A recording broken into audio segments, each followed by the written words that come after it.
शहर गुन्हे शाखेची धडाकेबाज कारवाई, 21 किलो गांजासह सराईत आरोपी अटकेत।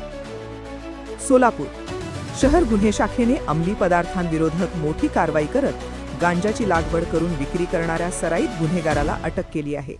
या कारवाईत तब्बल 4,39,900 रुपयांचा 21.439 किलो गांजा जप्त करण्यात आला आहे।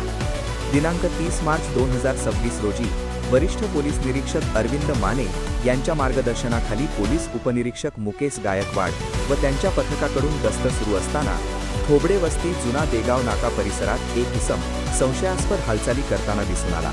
तो झाडाखाली बसून प्लास्टिक पिशवीतून काही पुड्यांची विक्री करत असल्याचे पोलिसांच्या लक्षात आले। संशयाच्या आधारे पोलिसांनी त्याला ताब्यात घेऊन चौकशी केली असता त्याने आपले नाव रझाक गफूर शेख वय 49 राहणार थोबडे वस्ती सोलापूर असे सांगितले। त्याच्या ताब्यातील पिशवीची तपासणी केली असता त्यामध्ये गांजा आढळून आला। पुढील चौकशीत धक्कादायक माहिती समोर आली।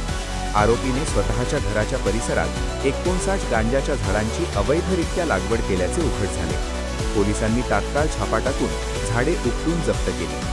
या कारवाईत आरोपीकडून 227 ग्रॅम गांजा पिशवीतील 59 गांजाची झाडे 21.212 किलो असा एकूण 21.439 किलो गांजा जप्त करण्यात आला।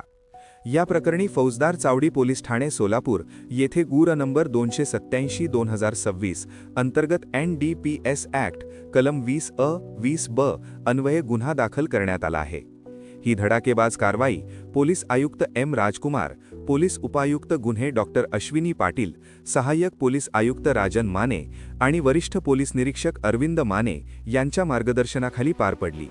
या धडाकेबाज कारवाईत उपनिरीक्षक मुकेश गायकवाड यांच्यासह नंदराम गायकवाड, वाजित पटेल, योगेश बर्डे, संजय साळुंखे, भारत पाटील, अजिंक्य माने, सिद्धाराम देशमुख, महेश रोकडे, शैलेश बुगड, अभिजित धायगुडे, महिला पोलीस अंमलदार सुमित्रा बारबोले, अर्चना स्वामी व चालक बाळू काळे यांनी महत्त्वाची भूमिका बजावली।